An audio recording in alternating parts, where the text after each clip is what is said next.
Discovery na escola.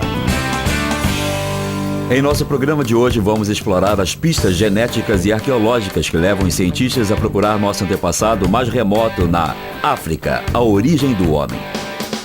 Você vai ver como as alterações do clima afetaram a evolução e as migrações humanas.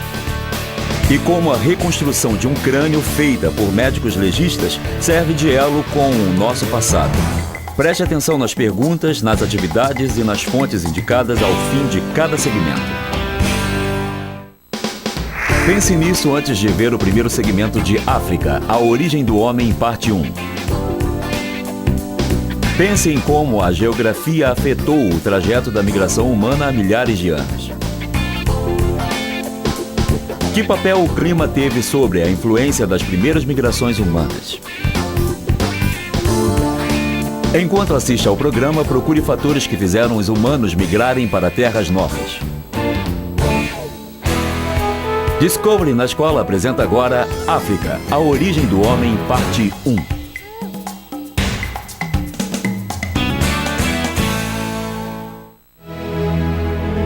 Esta mulher é a mãe da humanidade, a Eva genética da qual todos nós descendemos. Ela morou na África Oriental há 250 mil anos e toda a população da Terra descende dela.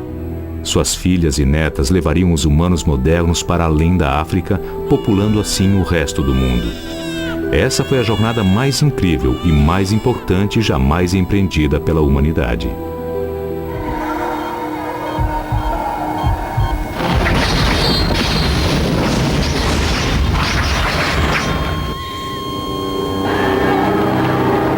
África, a origem do homem.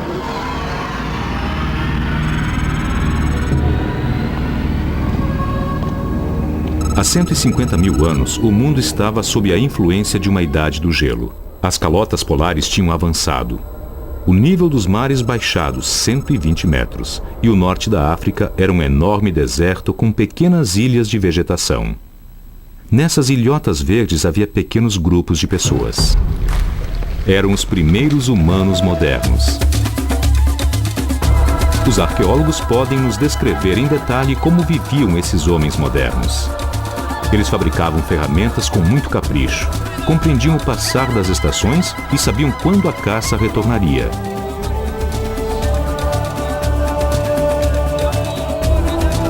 Aprendemos tudo isso através da arqueologia, a partir das pedras e dos ossos encontrados em locais da África Oriental que foram ocupados continuamente por milhares de anos por humanos modernos. Mas para compreender quem somos e de onde viemos, é preciso examinar nossa herança genética. A Eva genética, a mulher da qual todos nós descendemos, não era a única mulher viva na época, talvez nem mesmo a mais fértil. Mas seus genes mitocondriais tiveram mais sucesso e foram os únicos a sobreviver. Quem quer que esteja vivo hoje leva consigo um traço que revela que essa mulher é a única ancestral comum a todos nós, uma parte do nosso DNA, conhecida como DNA mitocondrial. O DNA é a matriz da vida. É ele que cria o nosso código molecular e faz com que cada um de nós seja único, diferente de todos os outros. Os mitocôndrios são minúsculas estruturas presentes em quase todas as células humanas. Eles são partes separadas do nosso DNA cromossômico, que dita a nossa altura ou a cor dos nossos olhos. Os homens os herdam de sua mãe, mas não são capazes de passá-los adiante. Nas mulheres, eles são passados de mãe para filha através de gerações sem conta e permanecem quase que imutáveis. É por isso que somos capazes de identificar nossos antepassados mais distantes, chegando até a Eva genética e suas filhas. A professora Rebecca Cowan foi uma das pioneiras na descoberta dessa pista super importante. Comecei a trabalhar com DNA mitocondrial para ver se ele me indicaria um caminho objetivo que me ajudasse a entender, assim como a outras pessoas, qual é a relação básica entre os humanos de todo o mundo. A nova ciência permitiria atingir esse objetivo. Quase que a cada geração ocorrem mutações inofensivas em alguma parte do DNA mitocondrial que deixam minúsculas marcas de sua influência. Essas marcas são como um código de barras e podem ser lidas da mesma forma como se lê esse código. As mudanças ocorrem a um ritmo bastante constante. Os cientistas descobriram que os grupos com marcas mais antigas são africanos que ainda vivem na África e desenvolveram a teoria de que eles talvez fossem os povos mais antigos do mundo. Eu colocava 20 descendentes de europeus e 20 negros americanos numa folha de raio-x e cada negro americano tinha características diferentes, enquanto todos os de origem europeia pareciam iguais. E continuamos a repetir essas experiências sem parar. Ao recebermos amostras de outras regiões, comecei a perceber que os padrões variavam e que todo esse conjunto de pistas novas, baseadas nos mitocôndrios, iria mudar a nossa maneira de pensar sobre os humanos modernos. Em 1987, a professora Kaun e seus colegas publicaram um trabalho no qual mostravam pela primeira vez que as marcas levam de volta à África, deixando claro que foi lá que surgiu a raça humana. O trabalho da professora está permitindo reescrever a história da humanidade. Através dele, já sabemos que as primeiras mutações tiveram lugar na África há talvez 150 mil anos e que ocorreram na nossa Eva genética. O professor Christopher Stringer, o maior paleoantropólogo inglês, participou do esforço para datar os crânios mais antigos pertencentes a humanos modernos. Este crânio é o mais próximo que podemos chegar do aspecto que teria a face da Eva mitocondrial. É um crânio bem completo, encontrado em sedimentos dentro de uma caverna e tem cerca de 120 mil anos. Esse era o rosto dela. Músculos e carne foram colocados sobre o crânio usando técnicas de medicina legal. Esse rosto nos dá a primeira ideia de como era nossa mãe genética há 150 mil anos. É o melhor que se pode fazer com relação a isso. Mas, se todos nós descendemos desta única Eva mitocondrial, de onde ela veio? Quem foram seus antepassados? Há 3,5 milhões de anos, apareceu na Terra uma quantidade de hominídeos que evoluíram lentamente até chegar a nós, os homens modernos. Mas não conseguimos rastrear o DNA mitocondrial além dessa Eva. Todas as linhas genéticas ancestrais desapareceram. A árvore genealógica de nossa família moderna começa com ela. Foi na África que nasceram todas as diferentes espécies humanas que perambularam por nosso planeta. Este enorme e isolado laboratório moldou os humanos ao longo de infindáveis ciclos que alternavam o verde com duras condições desérticas. E são os registros climáticos que nos oferecem a próxima pista. Os humanos modernos fizeram muitas tentativas de percorrer o longo caminho que os levaria para fora da África, procurando se estabelecer em outras partes do mundo de então, mas não conseguiram sobreviver. Essa luta contra o ciclo de seca e enchente fez com que nossos antepassados, que caçavam e colhiam frutos e raízes, percorressem milhares de quilômetros. Este grupo que seguiu a caça para o norte passou pelo Egito e chegou à Palestina, mas não há vestígios de seu DNA no mundo de hoje. Os registros climáticos indicam um congelamento global rápido e devastador que transformou todo o Oriente Médio em deserto. Eles ficaram presos no corredor do norte, acima do Saara, e não havia possibilidade de retornarem, nem locais que oferecessem refúgio adequado. Nem eles, nem nenhuma de suas linhagens sobreviveram. Todos eles morreram durante uma seca inclemente que ocorreu há cerca de 110 mil anos. Os numerosos esqueletos que foram encontrados em cavernas de Israel, nos sítios de Cafzé e de Sku, nos demonstram que havia humanos modernos fora da África há mais de 100 mil anos. Eles poderiam ter subido o corredor do Nilo, atravessado o deserto do Sinai e chegado ao Oriente Médio, mas parece que não foram muito mais longe. Eles entraram no que pode ser comparado a um beco sem saída. Passaram-se 40 mil anos até que eles tentassem novamente. Há cerca de 80 mil anos, o planeta começou a esfriar mais uma vez. As calotas polares voltaram a avançar, secando as terras. A vida se tornou muito mais difícil.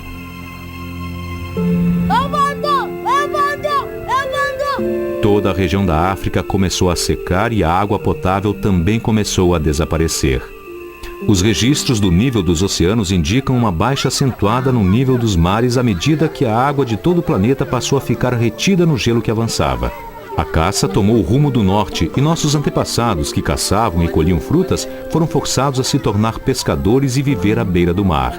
Esta é a nossa nova Eva, nossa nova família, descendentes diretos das filhas da Eva genética original, vivendo agora na costa, sobrevivendo às custas do que podiam colher no mar.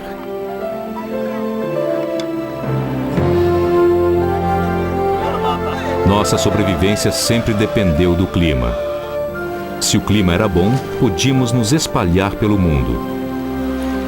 O domínio de um território maior significava mais comida, mas a idade do gelo congelou o mundo e os desertos se expandiram, forçando nossos grupos a permanecerem em territórios menores. Empurrados para a costa, a dieta dos humanos modernos passou a ser limitada a pescado, mexilhões, ostras e mariscos. Mas o Mar Vermelho foi ficando cada vez mais salgado, tornando muito difícil a pesca e a coleta de crustáceos.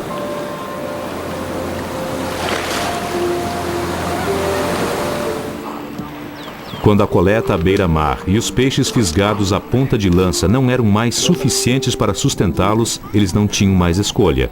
Para sobreviver, eles teriam de se deslocar para outra região. Do outro lado do Mar Vermelho ocorriam chuvaradas incertas que tornavam verdes os convidativos morros do Iêmen. Os cientistas sempre acharam que nossos ancestrais haviam migrado da África em muitas levas, grupo após grupo. E se acreditava que eles seguiam sempre no sentido norte através do Egito e do Estado de Israel de hoje. Mas a trilha de DNA conta uma história bem diferente. O professor Stephen Oppenheimer é uma das maiores autoridades mundiais na pesquisa desenvolvida hoje sobre a trilha do DNA. Ao comparar a árvore genealógica genética com os dados das variações climáticas da pré-história, ele chegou à extraordinária conclusão de que nossos ancestrais saíram da África por uma única rota, mais ao sul. Esta praia fica na costa oeste do Mar Vermelho. É o lado africano. Daqui dá para ver as montanhas do Iêmen do outro lado. Eu creio que foi por aqui que nossos ancestrais atravessaram para empreender sua jornada pelo resto do mundo. Este estreito é conhecido pelos pescadores daqui como o Portal da Tristeza, por causa das violentas correntes marítimas que cruzam esta faixa de mar. Mas, há 80 mil anos, o nível do mar estava 45 metros mais baixo. Com isso, apareceu uma série de ilhas e recifes, permitindo que nossos antepassados atravessassem o estreito sobre uma espécie de caminho das pedras para chegar ao Iêmen. Havia duas rotas para sair da África. A que levava ao Médio Oriente através do norte do Mar Vermelho, cruzando o Canal de Suez, e outra aqui ao sul, através do Portal da Tristeza, levando ao Iêmen e seguindo a costa da Arábia, à Índia. Ambas as rotas são factíveis, mas, para seguir a do norte, nossos ancestrais teriam de cruzar o deserto do Saara, que naquela época ainda era mais seco do que é hoje. Aqui ao sul, bastava cruzarem esta faixa estreita de água de apenas 16 quilômetros de largura para chegar ao Iêmen. Por aqui, eles podiam chegar a uma região confiável. Os que sobreviveram à travessia, os que não sucumbiram aos perigos do Portal da Tristeza, chegaram a uma terra virgem. Era a nova fronteira do início do resto do mundo.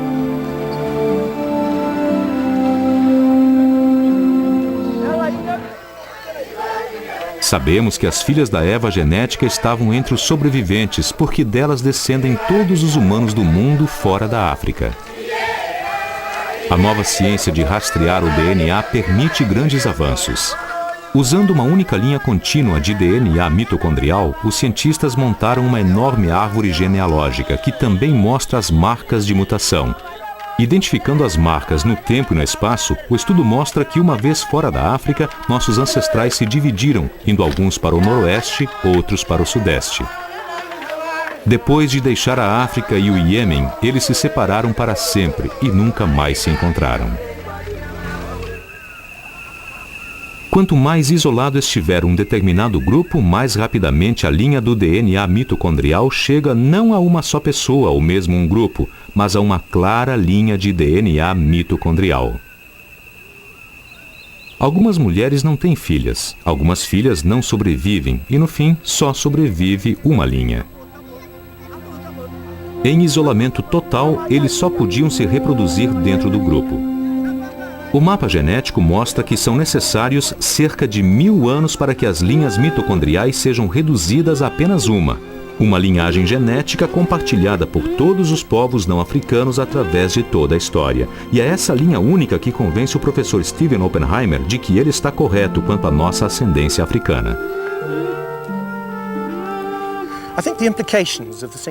Eu acho que as implicações do único êxodo da África são enormes. Para começar, há o fato simples de que os australianos, os habitantes da Nova Guiné, do sudeste da Ásia, os chineses, os índios das Américas, os europeus e os indianos descendem todos do mesmo pequeno grupo.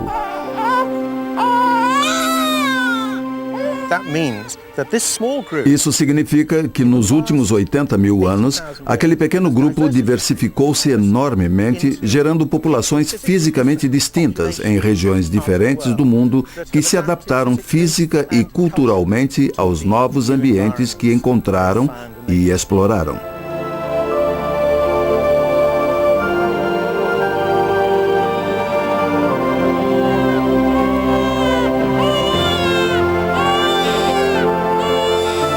As famílias que descendiam da erva genética e que haviam saído da África se instalaram no Golfo Pérsico e aguardaram até que as mudanças climáticas permitissem que elas se deslocassem.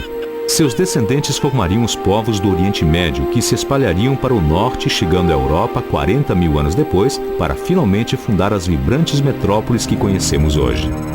Outros se deslocaram ao longo do Golfo, para leste, colhendo frutos do mar ao longo da costa do Oceano Índico, procurando locais mais quentes e mais acolhedores onde pudessem parar.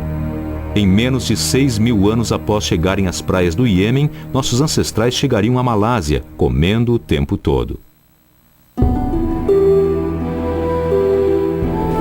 A mais de 9.000 quilômetros da África, nossa família vive agora no interior da selva do sudeste da Ásia. Eles são os descendentes de Eva. Seus corpos começam a se adaptar às condições da selva. Longe do sol inclemente da África, suas peles ficam mais claras e sua altura diminui por falta de carne. Não há evidência arqueológica clara da presença dos humanos modernos desde sua saída da África até sua chegada à Austrália. Nunca se encontraram crânios, nem esqueletos, nem túmulos que comprovassem essa espantosa migração. O nível do mar era 50 metros abaixo do que é hoje, por isso tudo que a nossa família deixou para trás durante sua jornada pelas praias foi coberto pelo mar, só restando a trilha genética. Só na Malásia, volta-se a encontrar pistas que permitem o preenchimento das lacunas.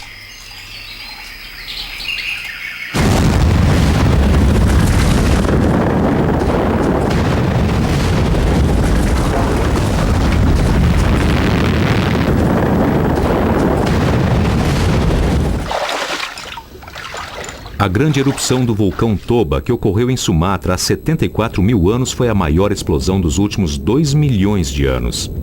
A fumaça atingiu 40 quilômetros de altura, mergulhando o mundo em 6 anos de escuridão e inverno vulcânicos.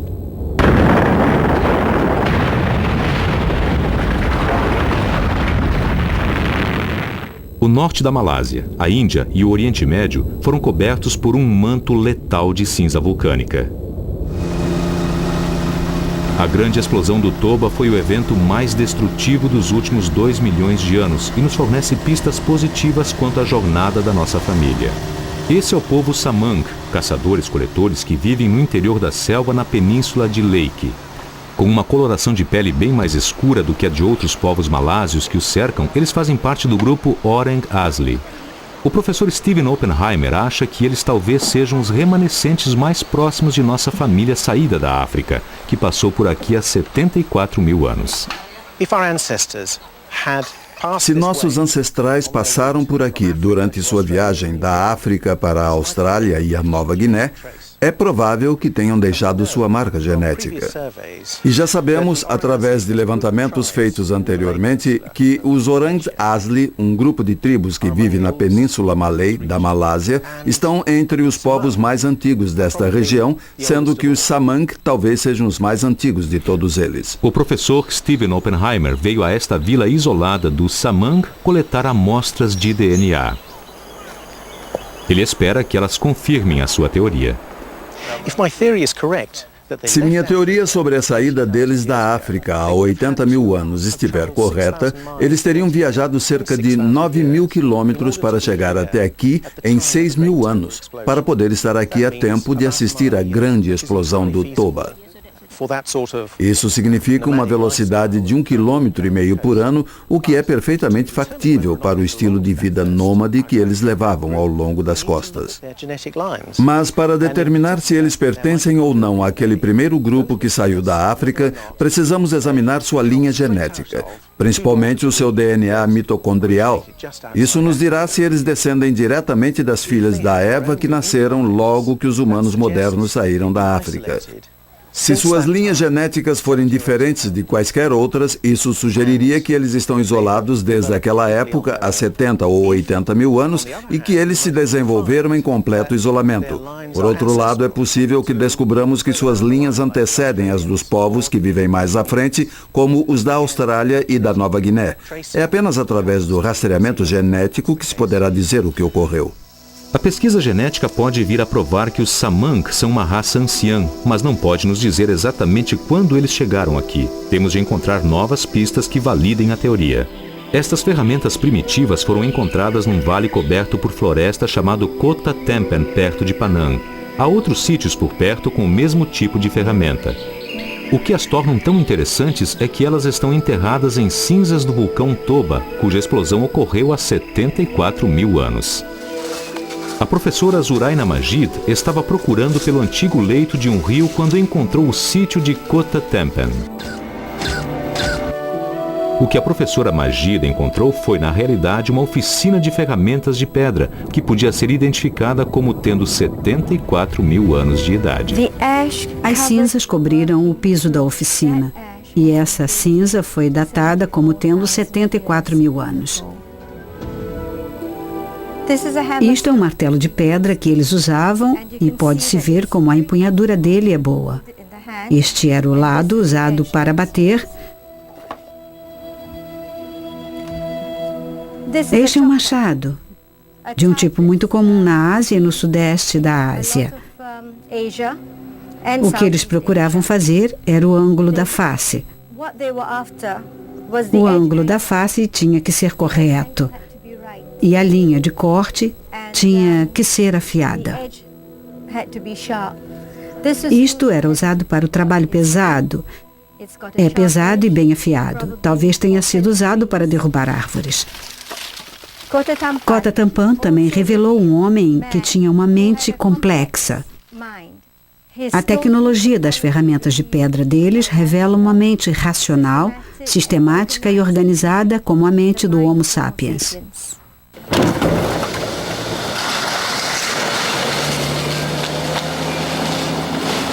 As ferramentas do sítio leste de Kota Tempen são cruciais para datar a presença dos humanos modernos no sudeste da Ásia. Elas constituem a primeira evidência tangível da grande jornada da África para a Austrália. Combinadas com os testes genéticos do professor Stephen Oppenheimer, elas poderiam se transformar em provas concretas de nossa migração pré-histórica.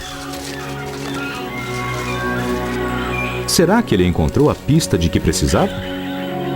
Agora podemos ter certeza de que nossos antepassados passaram por aqui há 74 mil anos. Naquela época, o nível do mar havia baixado 40 metros.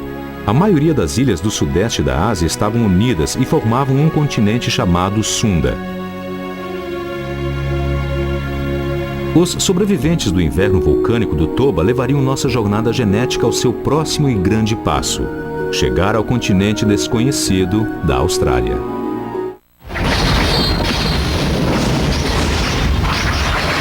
África, a origem do homem. Fim da parte 1. Agora que você já assistiu África, a origem do homem, parte 1, fale sobre: por que o DNA mitocondrial é mais útil que o DNA nas pesquisas sobre migração humana? Aponte as vantagens e as limitações do DNA mitocondrial para seguir os passos dos primeiros humanos. Pesquise outras aplicações para o DNA mitocondrial. Como os cientistas usam o DNA mitocondrial? Para que você possa aprender mais sobre este assunto, o Descobre na Escola sugere que você leia o artigo Genetics Track More of Illus Humans First Itineraries, no endereço da internet que aparece na tela. Peça também à sua bibliotecária para ajudá-la a explorar os vários recursos que sua biblioteca oferece. Pense nisto antes de ver África, a origem do homem, parte 2. Os arqueólogos analisam artefatos, levando em conta seu contexto, sua história e ciência para recriar o passado. Discuta exemplos específicos de achados arqueológicos. Por que é importante estudar o passado? Que novos métodos para estudar o passado foram inventados recentemente? Descobre na Escola apresenta agora África, a origem do homem, parte 2.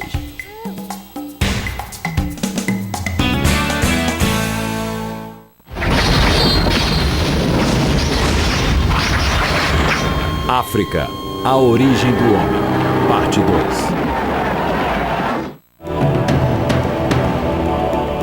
2. Este é o segundo grande êxodo na migração da humanidade pelo mundo afora. Mas desta vez, não há colinas verdejantes do Iêmen para garantir segurança após a travessia.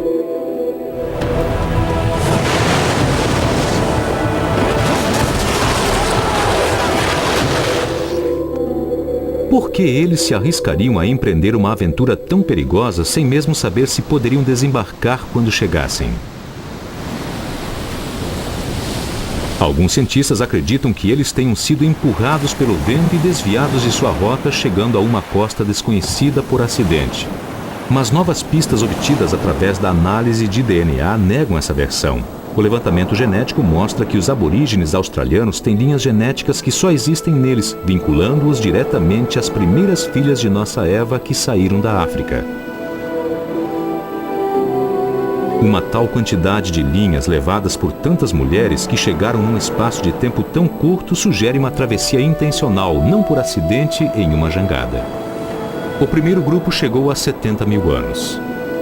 Outros grupos o seguiram durante os 5.000 anos seguintes, todos descendentes de nossa Eva, cujas filhas haviam escapado da África. Os aborígenes da Austrália são um povo ancião, mas eles não se parecem mais com seus ancestrais que chegaram há tantos milhares de anos. Seus corpos se adaptaram às árduas condições do deserto, mantendo as características necessárias para as funções de caçador e coletor. Por baixo da pele, nós somos todos muito parecidos. O nosso DNA mostra que viemos todos de um reservatório muito pequeno de genes. Mas se todas as pessoas do mundo descendem praticamente dos mesmos genes, por que somos tão diferentes uns dos outros? Isso se deve, na maior parte, à seleção natural e à adaptação ao meio ambiente. A seleção sexual é crucial. E o clima molda o corpo. Quanto mais frio o ambiente, mais baixos e atarracados nos tornamos para reter calor. A altura está relacionada com a dieta. Os asiáticos perderam estatura depois que o arroz se tornou seu alimento básico e estão crescendo de novo à medida que a carne retorna à sua dieta. Ninguém sabe por que os asiáticos têm aqueles epicantos ou olhinhos puxados. Isso pode ter sido desenvolvido como proteção contra o frio. A diferença mais óbvia e chocante é a cor, e isso também faz parte de nossa herança genética. Nina Jablonski é uma cientista que executa uma pesquisa de ponta sobre a evolução da cor da pele. Ela estava investigando a importância do ácido fólico no desenvolvimento dos fetos quando tropeçou sem querer na resposta. Eu comecei a pesquisar a evolução da cor da pele para preparar uma aula para minha classe há mais de 10 anos. A preparação para aquela aula foi muito interessante. Eu percebi que se sabia muito pouco sobre a evolução da cor da pele e o que se sabia não era muito convincente. Durante a preparação daquela aula, eu encontrei um trabalho científico que mostrava que havia uma correlação interessante entre a radiação ultravioleta e uma biomolécula muito importante chamada folato. O ácido fólico é crucial para o desenvolvimento do embrião humano e um excesso de radiação ultravioleta destrói esse ácido. Por isso, nossos ancestrais que viviam na África tropical precisavam ter a pele preta para garantir a sua própria sobrevivência. Mas uma quase ausência de radiação ultravioleta impede a formação da vitamina D, causando raquitismo, que pode matar. Assim, quando eles migraram para o norte, onde quase não havia sol, eles tiveram que se tornar mais claros, também para sobreviver. Nina desenvolveu uma equação evolucionária bastante simples. Em 50 mil anos, a raça humana espalhou-se pela maior parte do mundo oriental, da África à Índia, para o sul até a Ásia e cruzando os mares até a Austrália. Na maior parte desse tempo, o mundo sofria uma idade do gelo bastante feroz. Camadas de gelo cobriam boa parte do hemisfério norte, secando os mares e fazendo crescer os desertos. Mas o clima começou a mudar, dando início a novas viagens. Durante a migração épica pelas praias da África até a Austrália, nossa família deixou colônias pelo caminho e elas fizeram suas próprias viagens.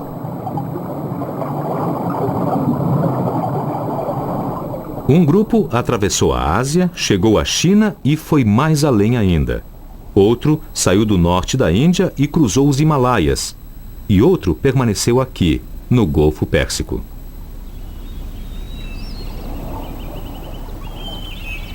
Grandes lagos de água potável permitiram que nossas famílias vindas da África colonizassem estes bolsões de vegetação luxuriante cercados pelo deserto.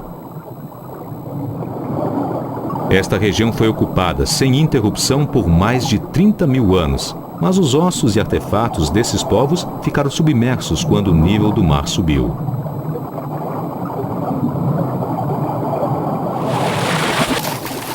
Há mais ou menos 50 mil anos, as linhas genéticas começaram pela primeira vez a se espalhar no sentido norte, chegando à Europa. Mas ninguém sabia exatamente quando isso teria ocorrido. Se os humanos modernos conseguiram chegar à Austrália há mais de 70 mil anos, por que só teriam chegado à Europa há 50 mil anos? É uma viagem muito mais curta. O professor Stephen Oppenheimer acredita ter a resposta. Eu acho que a resposta para essa pergunta é que eles estavam presos. Eles não podiam subir para o Oriente Próximo, para Israel e para o Líbano, porque havia um grande deserto no caminho. Esse deserto era a região formada hoje pela Arábia Saudita e pela Líbia. E entre 50 mil e 80 mil anos atrás, ela era completamente impenetrável. O clima era tão seco que a chamada rota do crescente fértil, que vai do Golfo à Europa, cruzando o Líbano e Israel, estava fechada. E então, há 50 mil anos, houve uma súbita melhora no clima.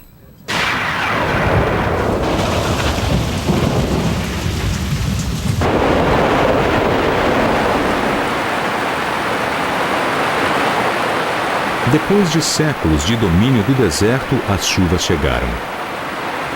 As monções ficaram mais fortes na Arábia e na Índia, e o crescente fértil se abriu. Os rios transbordaram e a caça tomou o rumo do norte. Nossas famílias e nossas linhas genéticas seguiram a caça. Eles caminharam para o norte, partindo do Golfo Pérsico e penetraram no crescente fértil, seguindo os rios que medeiam entre as montanhas Sagros e o deserto da Síria. Há a ideia arraigada de que os europeus vieram através do norte da África, mas as provas colhidas pelo professor Stephen Oppenheimer não dão apoio a essa ideia. A evidência genética não confirma de forma alguma essa ideia. Não há evidência de ramificações anteriores e, na realidade, apenas uma das ramificações que povoaram o mundo é encontrada na região europeia. É claro que isso perturba muitas ideias estabelecidas acerca das origens dos europeus e nos força a considerar o fato de que os europeus também descendem da mesma família que saiu da África através da rota meridional.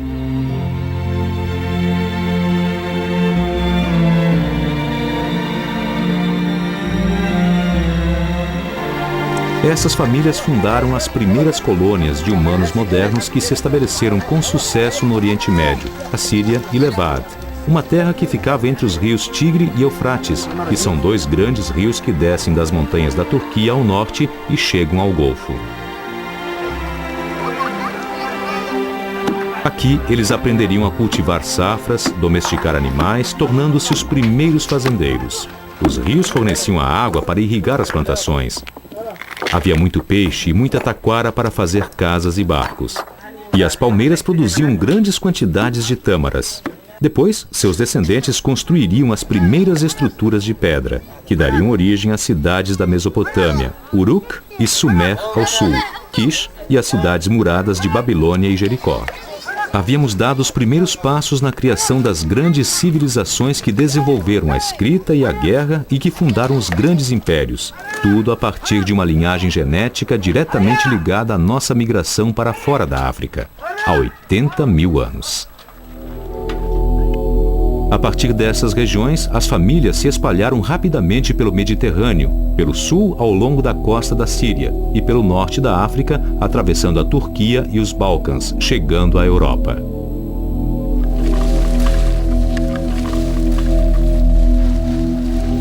Esta é a nossa nova família. São descendentes diretos de nossos árabes dos pântanos do Golfo, entrando nos incógnitos territórios da Alemanha. Mas a terra que eles ocupam não está vazia. Outros haviam chegado lá antes deles.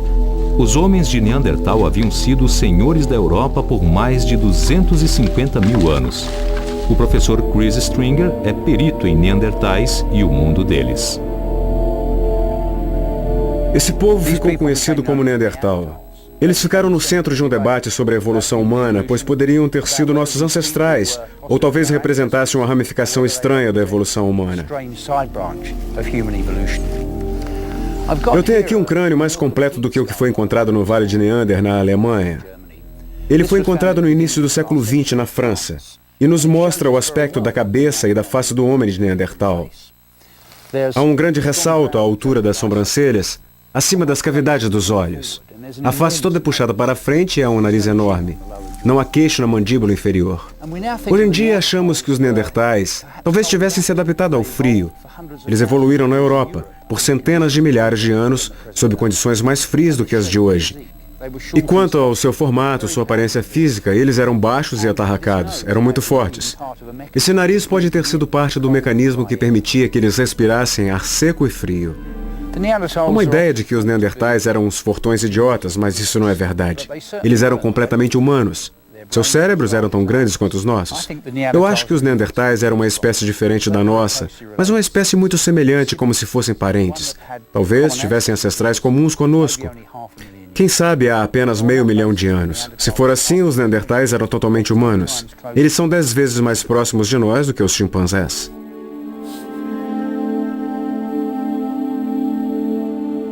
Se por acaso eles cruzaram com os humanos modernos, seus genes desapareceram. Não há traço da presença desses genes em nosso mundo. Não se sabe bem por que eles desapareceram. Eles viveram lado a lado com o homem moderno por milhares de anos, mas no fim, talvez os Neandertais não pudessem se adaptar ao novo mundo e a seus espertos rivais com a velocidade necessária. Para preencher o vazio, chegaram ondas de humanos modernos vindos do Oriente Médio e da Rússia que se espalharam por toda a Europa. Os cientistas acham que com essas ondas vieram 4 linhagens de DNA mitocondrial. 4 bisnetas da nossa Eva da África. Elas chegaram entre 45 mil e 10 mil anos atrás. A maioria dos europeus modernos pode rastrear suas linhagens até elas.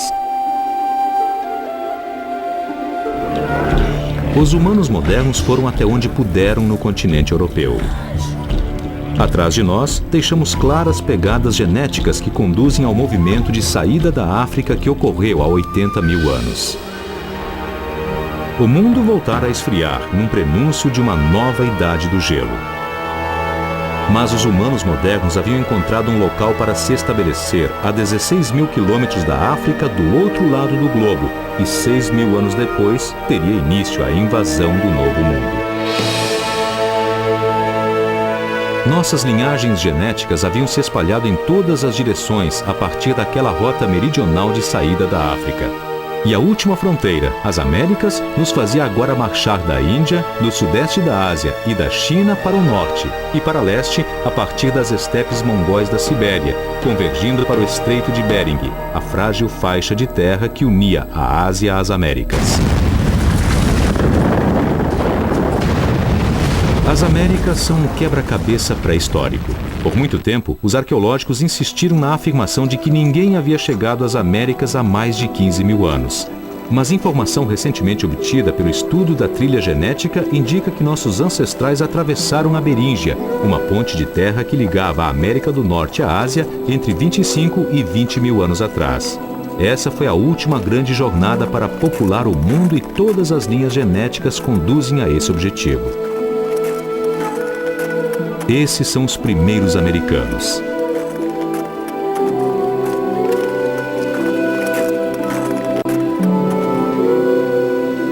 Há 25 mil anos, o mundo estava entrando numa das piores idades do gelo que tivemos de enfrentar. Com o gelo se aproximando, essa era a última chance de atravessar antes que ele fechasse a rota terrestre do Estreito de Bering, que ligava a Ásia ao Alasca e ao resto da América do Norte. Essa passagem permaneceria fechada por 8 mil anos. Na América do Norte, a grande camada de gelo laurenciana esmagou as planícies centrais, destruindo tudo em seu caminho, forçando nossos migrantes a descer a costa oeste até a América do Sul. Com o recuo do gelo, podíamos nos espalhar pela terra liberada. Há vestígios de um acampamento numa caverna de pedra sobre o rio Ohio, na Pensilvânia, chamado de Meadowcroft. O Dr. James Edelweijel chefiou a equipe de cientistas que escavaram o abrigo.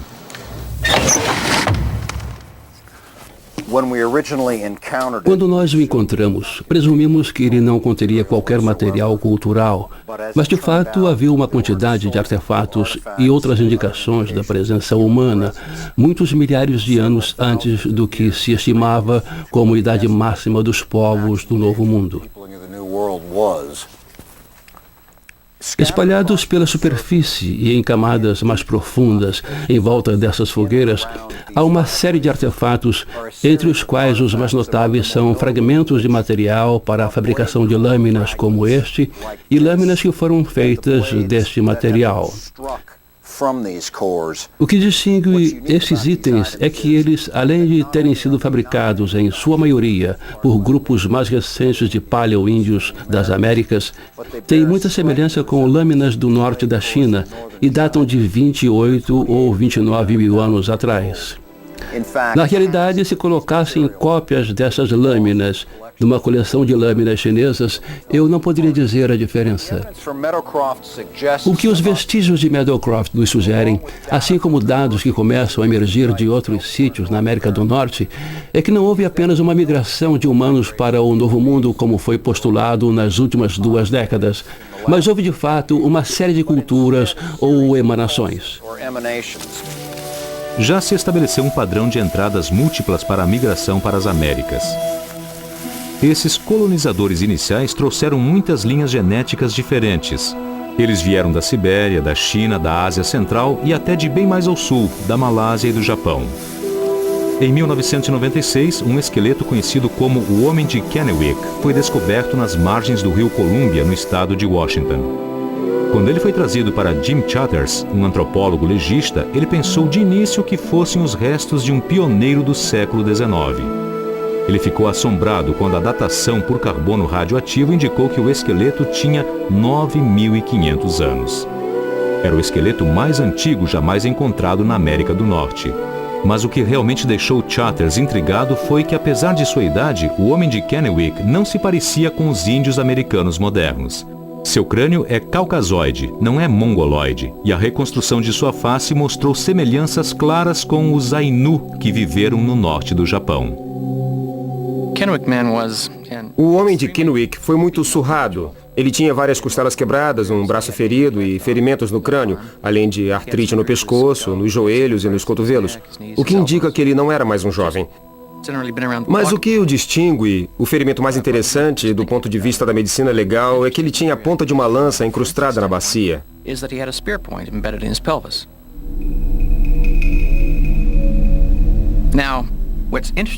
E o interessante quanto a essa ponta de lança é que ela é de um estilo que só se vê depois da morte desse homem, no leste do estado de Washington. Pode-se rastrear esse estilo descendo a costa da Colômbia Britânica até chegar ao estado de Washington, há uns 10 mil anos atrás, até 9 mil anos por datação de carbono. As pessoas que trouxeram essa ponta de lança, na qual se encontram vestígios com este estilo um pouco mais adiante no tempo, são muito parecidas com as dos índios americanos modernos. Por isso, parece que esse achado significa que um novo povo chegou à região com características do nordeste da Sibéria e começou a substituir os migrantes que haviam chegado antes.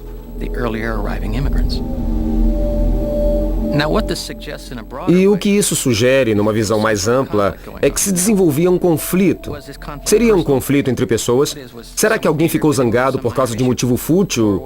Ou será que essa morte fez parte de uma disputa por território entre populações que competiam entre si? E o fato de que isso ocorre numa época em que chegavam novos povos e de que o homem de Kennewick tem um aspecto diferente do dessas populações que chegavam. Os fatos sugerem que foi uma disputa por território.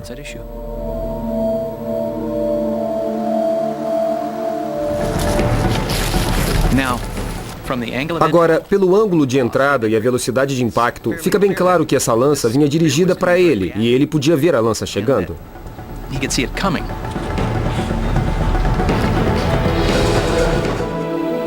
Desde a morte do homem de Kennewick, as populações de humanos modernos incharam de milhares para milhões. Nós deixamos de ser caçadores-coletores e nos tornamos fazendeiros e comerciantes, habitantes de povoados e de cidades. Em vez de tribos, passamos a dominar impérios. Em 5.000 gerações, chegamos ao mundo moderno de hoje.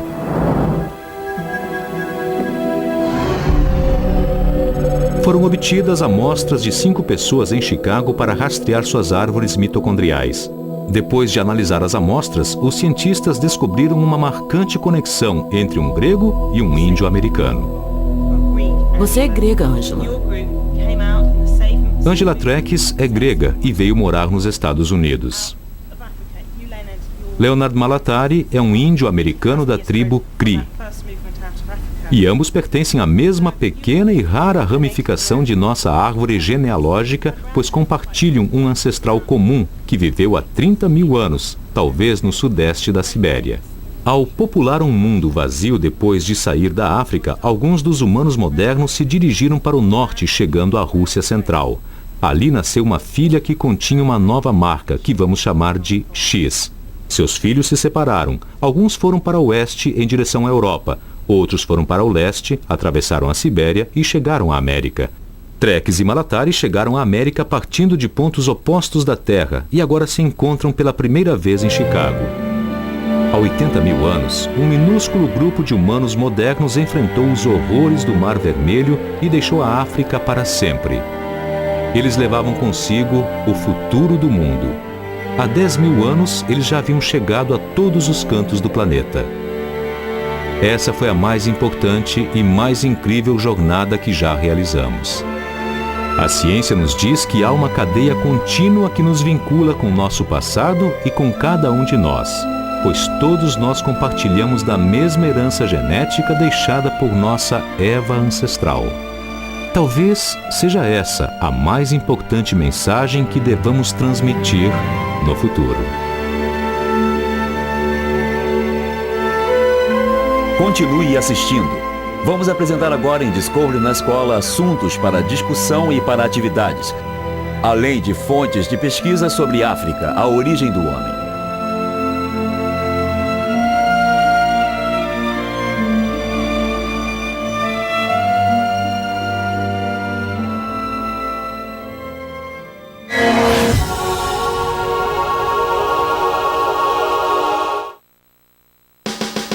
Agora que você assistiu África, a origem do homem, parte 2, discuta sobre: todos os humanos modernos descendem da mesma linha genética e são geneticamente similares. Por que as nossas aparências são tão diferentes?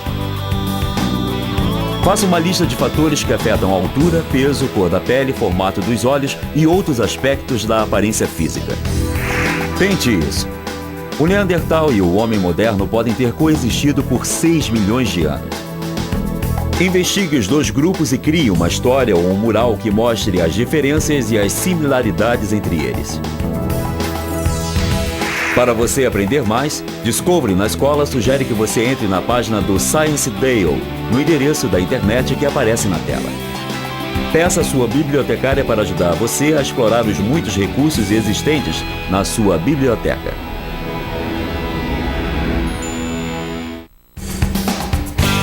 Versão brasileira Sincrovídeo.